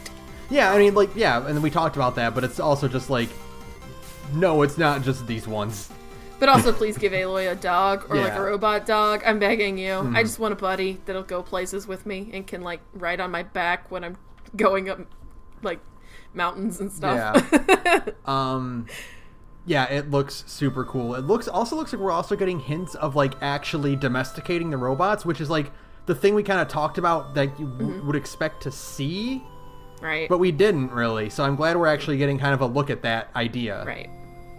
Yeah, I hope we get more just like neutral robots who can just be like some buddies. Mm-hmm. I want some more friends. Some cool robot dinosaur friends. Is that so much to ask? No. So that is the PS5. Okay, that went faster. Oh yeah, nope. We gotta talk about what it actually looks like. It looks I think cool. it looks cool. I'm super fucking excited to have that thing. The controller looks great. It's a big old boy, it's though. chunky. I'm glad the Xbox memes are gonna come back with a vengeance. Yay! I love Xbox huge memes, but now they're PS5 huge memes. That's a big fucker. If you look at like comparisons of it, that's what our title card needs to be, Ben. Is a PS5 huge meme. Yes. Please. Or okay? the Chad Warden because it's got a popped collar. Yeah. Yes. Looks really cool. I'm hoping they're gonna make a black version of it. I would like a black version of it. I like the white version a lot. Like I do think the white version looks really nice, but I have the problem of, and this is a very adult problem to have. It's a very grown-up problem, but like I have a nicely decorated living room, and my nicely decorated living room is predominantly black and gold and teal. It's gonna stand out. It's gonna stand out like a sore thumb. Just tell people it's your router. It's your giant router. My huge router. It is so big, and I'm just like, I wonder if I can like strategically hide it behind things so that people won't see how aggressively white it is.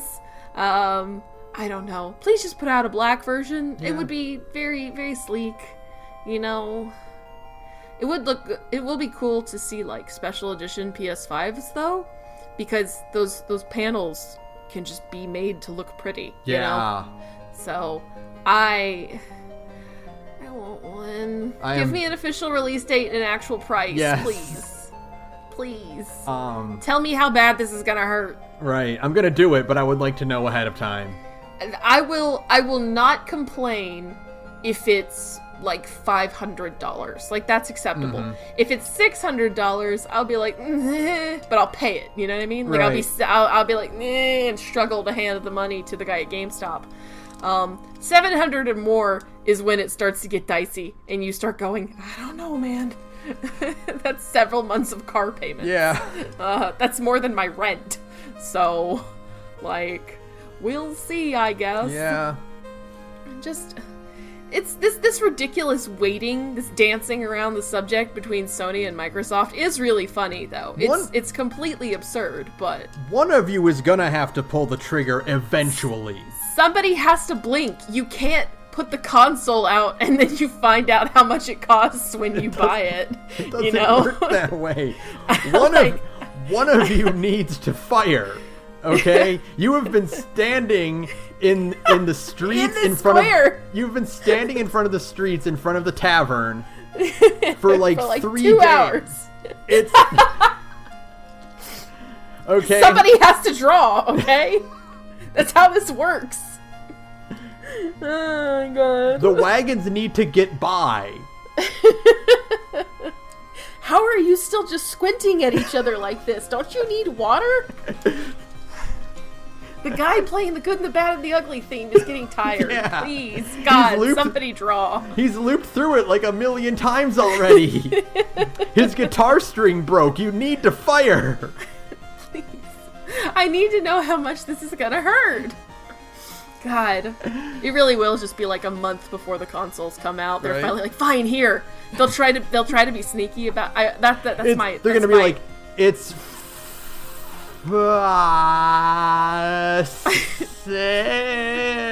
what they'll do is they'll put it out, they'll announce how much it costs at like 2 a.m. on Twitter, you know? Yeah. And they're just gonna hope nobody notices. And they're gonna hope 2020 keeps being 2020. They're gonna announce it in a way so that Microsoft sees it first and then undercut it by 100 afterward.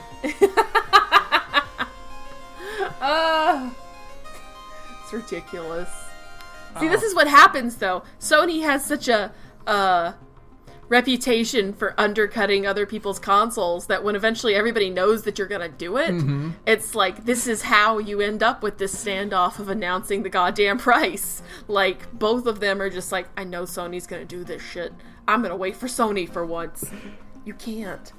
They can outlive you. They will outlast you. They have enough money. They can do it. All right. Okay. Let's move on, though. What else? 2 Kingdom Hearts games announced will arrive later this year. The year of Kingdom Hearts 2020. So yeah, obviously Dark Road is already out.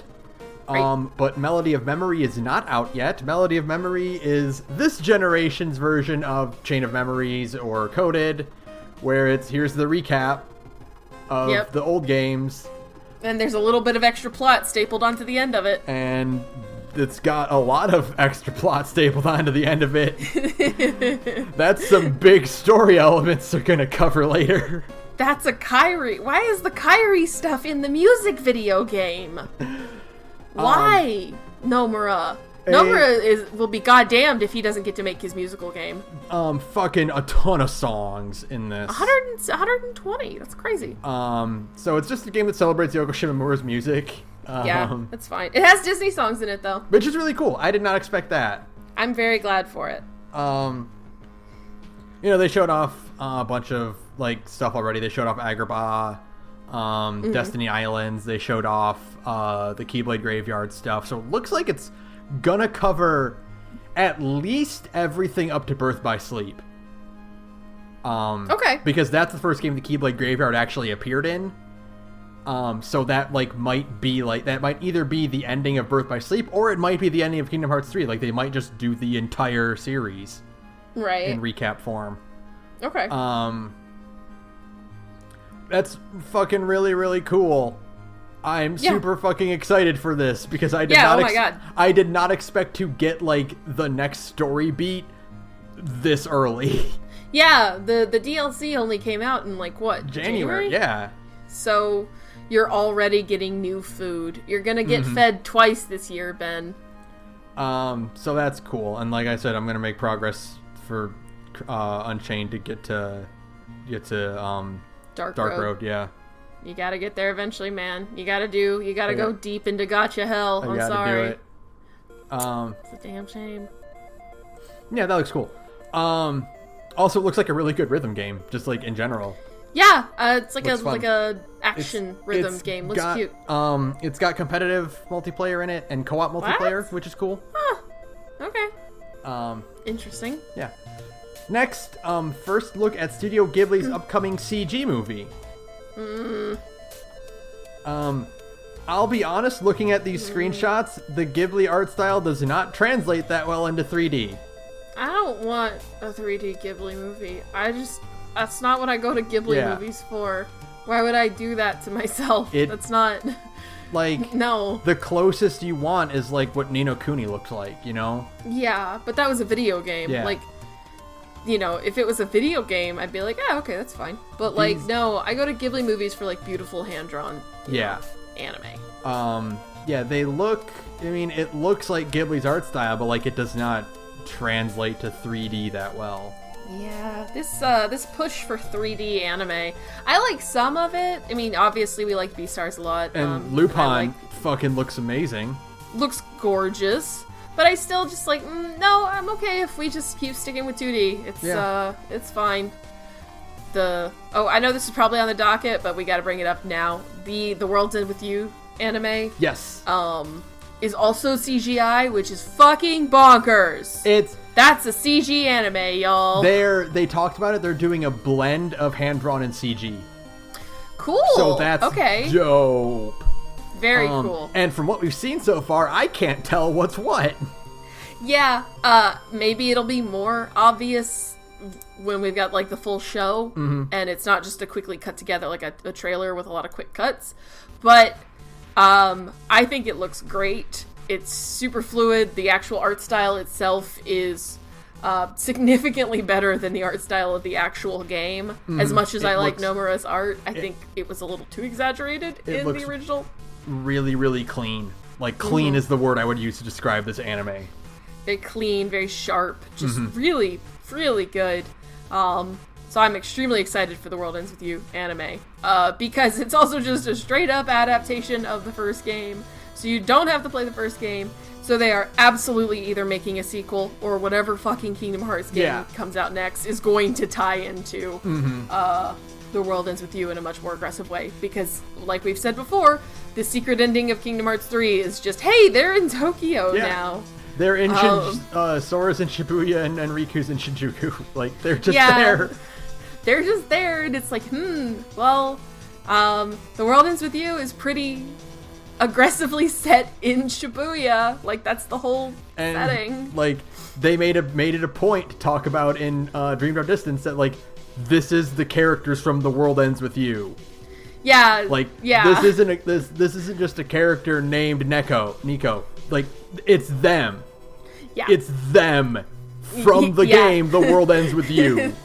It's Neku, The World Ends With You. Yeah. And Joshua, The World Ends With You. That's their names. Yeah.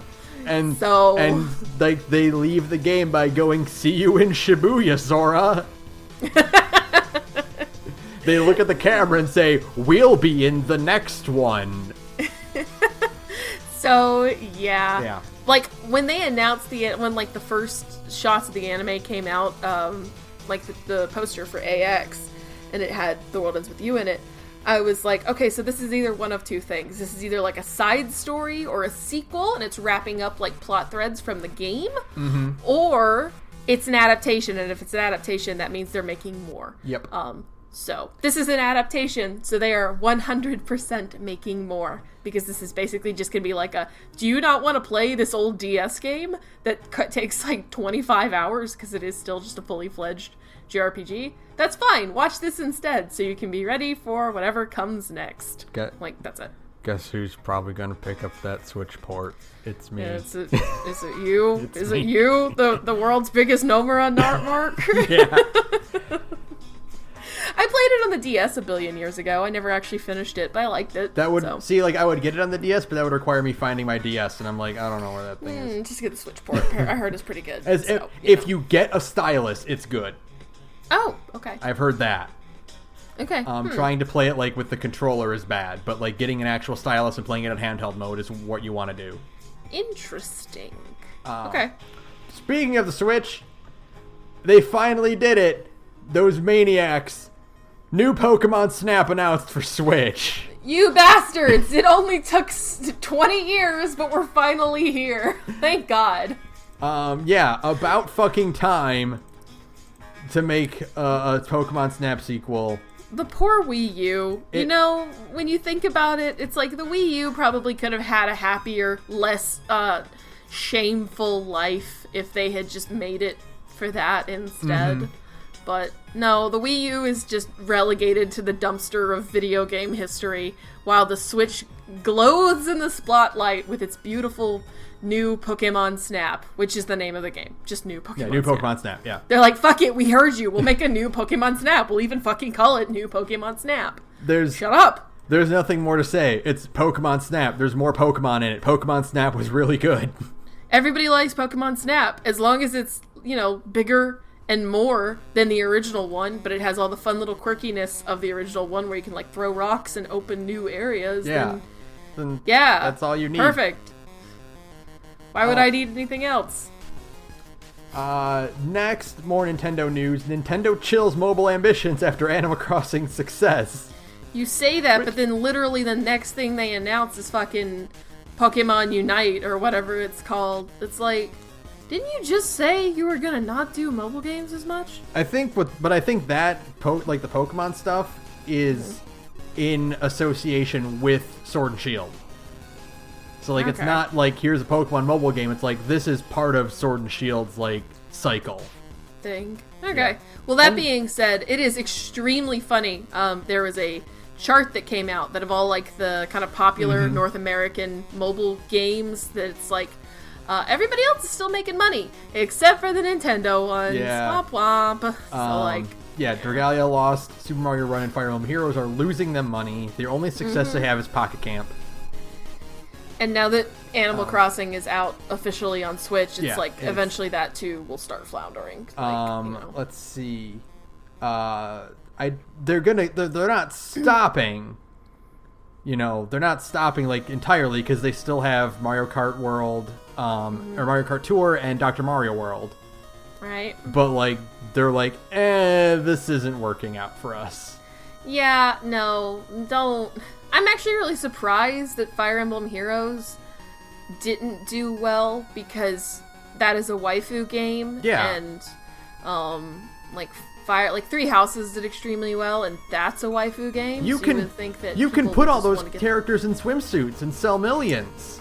Yeah, but I think the problem is that they've really dragged ass on getting all of those new characters into Heroes, and the versions of them that are in Heroes are their less sexy school versions. I think the only time skip people in Heroes, I think the only one is Edelgard right now. Like, she's the only... How do you not just put Considering Warriors was literally built to advertise Fates and Awakening. Right. Like, just fucking put everyone's JPEG into Heroes. Yeah. I mean, it can't be that expensive to hire new artists to draw new JPEGs. Yeah. Like, you're Nintendo, I'm sure you have money. It's just really weird to me that they haven't capitalized on the runaway success of Three Houses in a more hardcore way. Like, they advertise... I know Heroes has its own plot. I don't care about it, but it has its own plot. I don't know how you don't find a way to incorporate Heroes or Three Houses in a bigger way in order to make that sweet, sweet waifu green. It's very important, as we've established. Mm-hmm. So, put everybody in swimsuits. Make more money than you know what to do with. It's not that hard. Next, speaking of colossal failures... Oh no. Microsoft is shutting down Mixer and partnering with Facebook Gaming. God, Ninja made out like a fucking bandit. Ninja fucking... That is some the producer shit. It is straight up the producers. Like it we made a thing that is intentionally trying to fail so we can make money off the insurance or something. Yeah. Like he fucking got himself exclusive to Mixer, and we're all like, haha, that's dumb, no one uses Mixer. He got a fucking bazillion dollars out of it, and then Mixer shuts down, he can go back to Twitch now. He can go back to Twitch. It was like a $30 million contract. And Mixer was barely online for I don't even think it was on for a year. It was like a few months. So Ninja just got $30 million and got to peace out and go back to Twitch with all of his money. I don't even like Ninja that much, and I'm like, damn, dude, get your bag. That's respect. That's like a respectable move right there. I wish I could con Microsoft that hard. Right? Are you kidding me? I would in a heartbeat.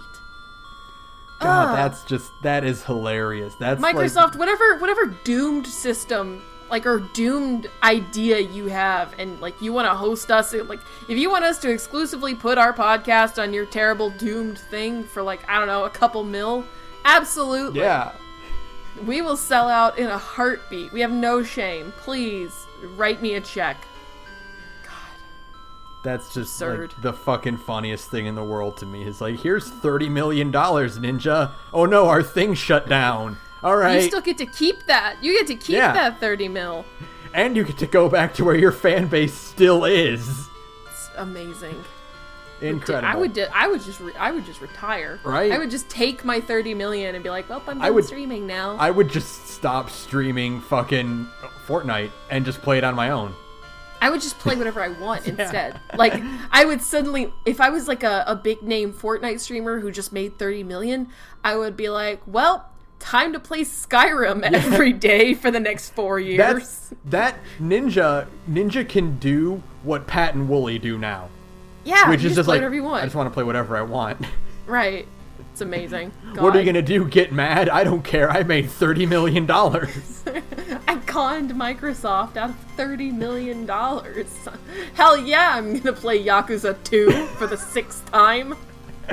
Jesus. What's up? I'm Ninja. Today we're streaming Mystical Ninja starring Goemon for the N64. What up, gamers? Oh my god, we're playing Mr. Mosquito today. That's it. God. Jesus Christ. Alright, what's next? Speaking of failure... Oh no, there's more? Amazon's Crucible flopped so hard it's being unreleased. What? What? Okay, Crucible's post-release beta, here's the quote from the article. Post-release beta comes from the heels of a rocky launch, which consisted of both a ho-hum critical response and a hollow thud of a landing on platforms like Steam and Amazon's own Twitch. In a developer update posted today, Crucible franchise leader Colin Johansson said that the game is entering closed beta tomorrow, but it will continue to follow the development roadmap that had been previously laid out. So it's closing. It's just they're just going. Nope, never mind. We're taking this back. They released it from closed beta, and then they're like, oh nope, sorry, back into closed beta. Sorry. Oh God, we're so sorry. Please play this on Twitch more when it comes out again. You can't just you can't keep relaunching your game hoping this time it'll make money, guys. That's the fucking Marvel approach of like, here's issue 1 again. Oh God, yeah, like that'll fix all the problems. No.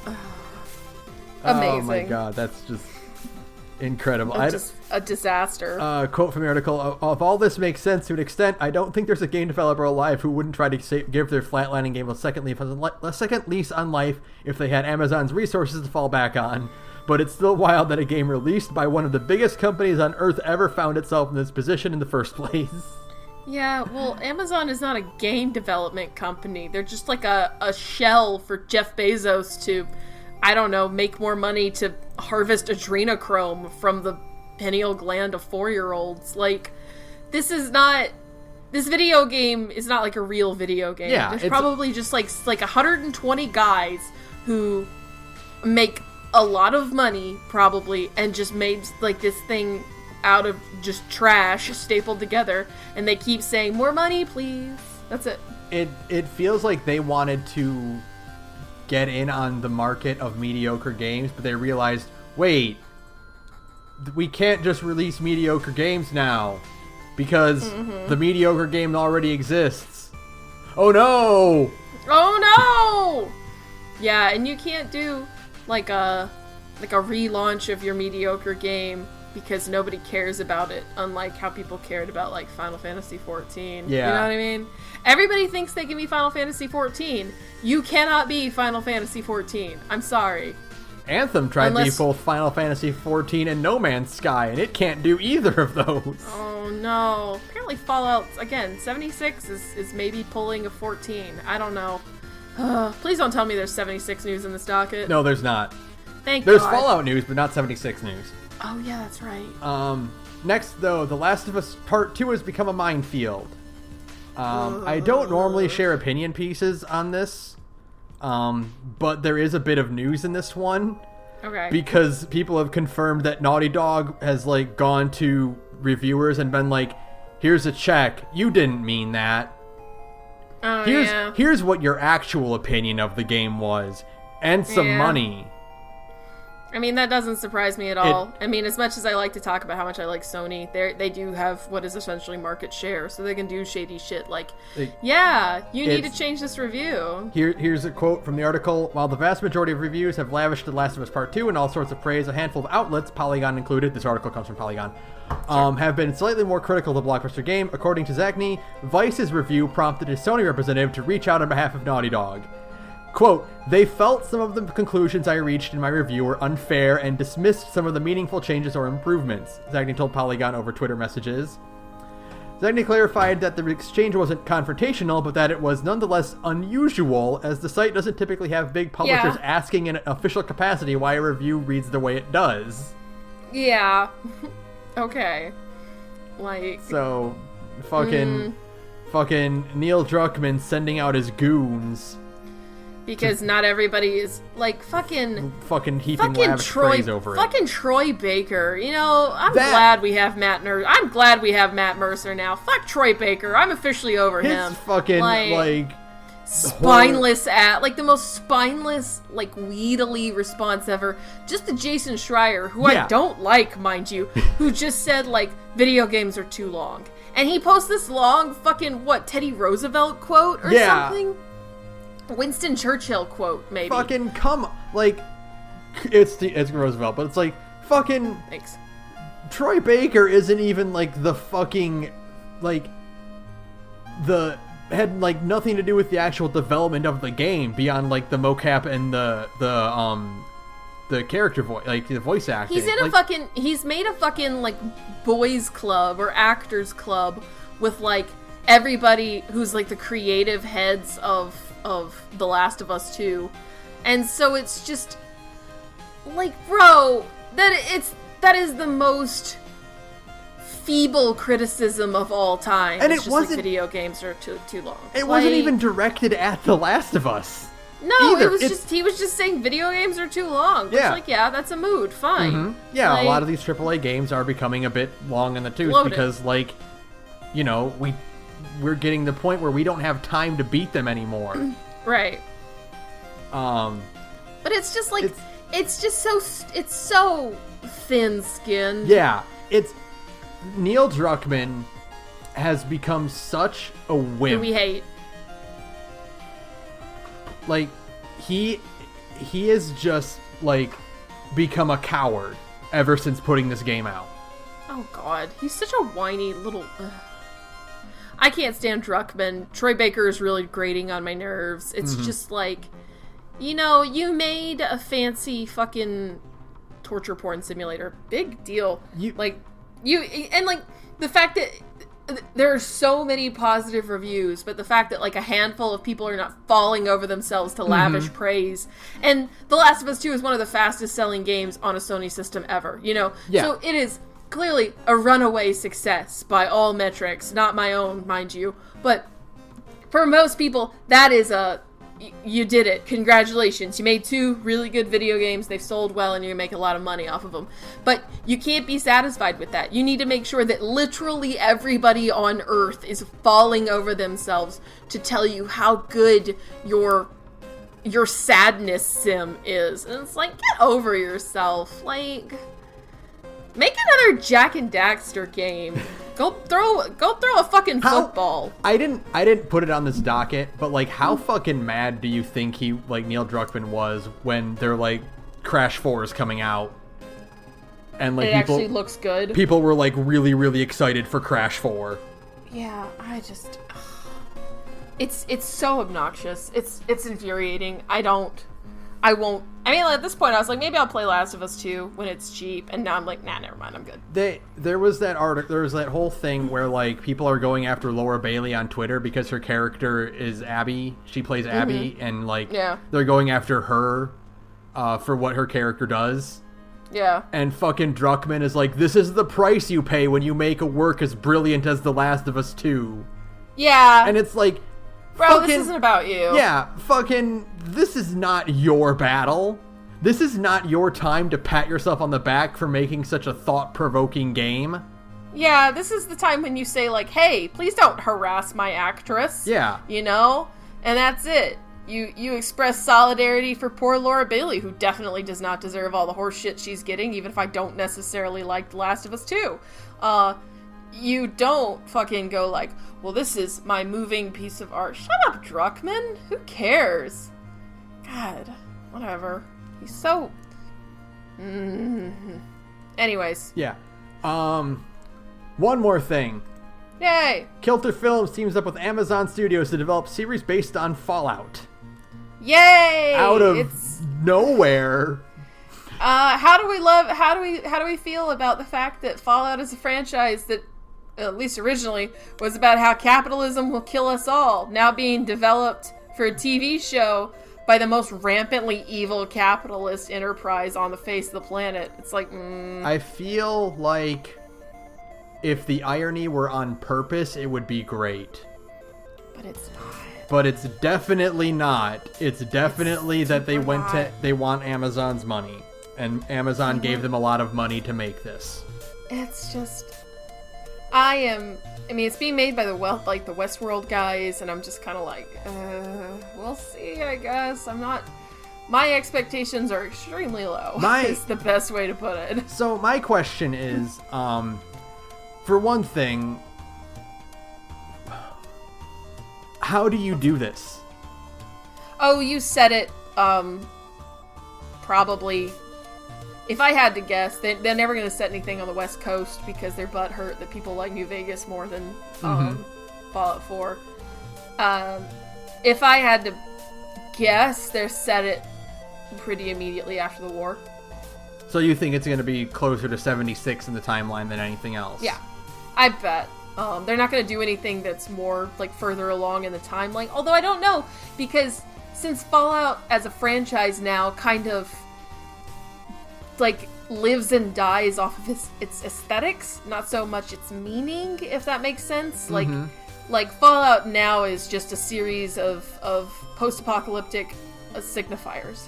So you would want it to be set like shanty towns and people in road warrior armor and, you know, the Brotherhood of Steel. So who knows? Because, like, I keep thinking of, remember Nuka Break? Oh yeah, that old TV show. Yeah, it was pretty good. The Fallout fan project. Yeah. Like, because, like, that was set in, like, around New Vegas. Yeah, that right? that was like set. I think it was just set in New Vegas. Like, I think they just had a bunch of New Vegas locations and stuff. Because I think they filmed it in Nevada. Yeah, probably that makes sense. But, like, I mean, like, what story do you tell? Because no matter what, one of the appeals, like in every Fallout, is that it's your own character, you know, and it's like there are not a lot of iconic, long-lasting characters in Fallout. Every game is set in a new location, right? Right. Okay. The good version of this show, the version that I think could actually be interesting and, like, enjoyable, so the version that's definitely not going to happen, is an anthology story where it's just a bunch of different post-apocalyptic stories. Okay, yeah, I mean, because that's, like, the thing about, like, Nuka Break was that it was, like, a side story. Yeah. It didn't have any gravitas. It was just some guy's whole life in the world of Fallout, you know? Sure. So, like, an anthology would make sense for that, where it's just like, here's a bunch of vignettes about characters living in the post-apocalypse world. Right, yeah. The problem is that this is so far removed from... I don't think because of the kind of catastrophic clusterfuck that 76 ended up being. And when this comes out, it'll be, 2021, maybe 2022, when the show finally does come out. So that will be 6 to 7 years removed from Fallout 4. So setting it kind of adjacent to either of those time periods and locations would just feel really weird because, like, it would just feel like, well, who is this for? Yeah. You know, like when is this? I mean, maybe this is gearing toward some kind of Fallout 5 thing, but I mean, they're too busy with Starfield and Elder Scrolls. We're not going to get Fallout 5 for another 6 years, if I had to guess. And, like, you also have to consider, like, they have Amazon's money now, right? So, I mean, they can afford to create a post-apocalypse world. Yeah, like a big deal. But you also think about, like, I don't know. When will this, when and where will this be set? Like, at what point on the timeline? Because, I mean, they're gonna go for those aesthetic signifiers. So the Brotherhood will definitely be in it. Because, like, for better or for worse, the Fallout timeline is pretty immutable, and you have a hard time, like, squeezing in a world-shaking moment anywhere, like, between 76 and 4, right? No, I mean, not really, because of, like, the kind of disconnected nature of the world. I mean, you gotta think about the fact that Fallout 3 is set 120 years after Fallout 2, or something like that. Because, maybe not 120 years, but a long time. Because, like, so Fallout 1 is set... Oh, man. I don't know. I wish I had studied more before we did this. So, Fallout 1 is set pretty recently after the bombs dropped, like, relatively. Fallout 2 is set another generation after that, because your main character is the grandchild of the main character of Fallout 1, right? Right. Fallout 3 takes place in 2070 or 2276 because it's 200 years after the bombs drop, and Fallout 4 takes place in 2286 because it's 210 years. So there's like a huge window of time between 2 and 3 where you could set things, and there's also like the whole Midwest is kind of not covered at all. Like the things that do cover it are non-canon. Like Fallout Tactics is set in Chicago, or they go to Chicago, but it's non-canon. Like the only things that are canon now are 1, 2, 3, 4, New Vegas, and 76. Right. So there's plenty, like there's a big window of time, but just to keep kind of speculating, it's like Bethesda Fallout games have been pretty dead set on just following immediately after 3. Well, I don't know, because 76 is set only, 25 years after the bombs drop. It's the most recent part on the timeline. I don't know. I don't know. If anything, it might be 76 adjacent. It might have to do exclusively with the Brotherhood, like the founding of the Brotherhood, if we're going to get really missing the point. It's one of those things where I'm like, you can't capture the feeling of playing a Fallout game, because the Fallout game is the big open world where you are the character and you're exploring and stuff like that. So it can't be about that. It's going to have characters and interactions and stuff. And so I'm thinking, what if it's just a story of a vault? That would be cool, but like I said, they are going to want those aesthetic signifiers. They're going to want the Brotherhood power armor. They're probably not going to be able to resist throwing in super mutants, if I had to guess. Because they don't have any sense of restraint. Yeah, I mean... like I'm trying to look at this from the perspective of somebody who knows how Bethesda does things. And that's probably Fallout fandom itself has been kind of boiled down to, now that it has reached like mainstream, has been boiled down to just being like, oh look, it's a Vault Boy, look, it's a Nuka-Cola cap, hey, I'm wearing a Vault jumpsuit, all these things. It's all about the visuals and not so much like what the games are actually about, which makes me sound like a huge snob, and that's fine. I'm willing to take that L. That's just kind of what happens when things hit the mainstream. So I don't know. I have no idea. Yeah, I think the worst possible scenario is that it's just about the founding of the Brotherhood, which is the thing that would absolutely make me want to put a gun in my mouth. Because I don't care about the Brotherhood, and I don't like the fandom glorification of the Brotherhood, because it just feels like, congratulations, you've missed the point. And it's like, a whole story about the Brotherhood just sounds bad. I don't know. They're also going to want people in vault suits, though, because again, that's a visual aesthetic thing. Yeah. It's an aesthetic. I don't know, Ben. This is going to go, it's not going to be good. It's not going to be good. If it ends up being good, I will be shocked. Like I said, it could be good if it was just an anthology story, so you could have a bunch of stories set on different parts of the timeline and in different locations, You could have, 6 stories set across, immediately after the bombs fell, and someplace maybe in, New Vegas. But again, Bethesda hates to acknowledge that New Vegas exists. You could have stuff on the East Coast and have some of it be, 100 years after, 200 years after, all kinds of options. But they're not going to do that. No. Because that would be cool and good. So I don't know, man. Yeah. Either way, it bodes ill. Yeah, it's not going to be... This is a bad news article. It's going to be a really long time until we get another good Fallout. We're probably never going to get another good Fallout game, but what I mean is, it's going to be a really long time until we get, another actual Fallout game. Especially since 76 was kind of that, and it's like, oh no! Oh well. Maybe one day I'll break down and just play 76 just so I can get my hit like an addict. Okay, we're done. I think we're done. Alright, so that'll do it for us. Thanks for visiting use of our background music. You can follow me on Twitter at thegorgepodcast. You can follow Sara at radioinactivity. And if you want to listen to Sara wrap up her cool story in her other podcast, you can listen to it. Hey, that's right. I'm in another podcast called Big Gay Nerds, where me and a bunch of cool queer friends get together and we play different tabletop games. We try out lots of different systems. We have a lot of fun. Right now, we are in fact wrapping up our Blades in the Dark block. We are hurtling towards a gory conclusion full of plot twists and nightmares and a train going across the ocean, so we have nowhere to run. It's been extremely cool so far. A lot of fun. It's my favorite block we've probably ever done, so you should come check us out. We're at Big Gay Nerds on SoundCloud, and you can find the links to the rest of our social media from there. Thanks! Alright, that'll do it for us.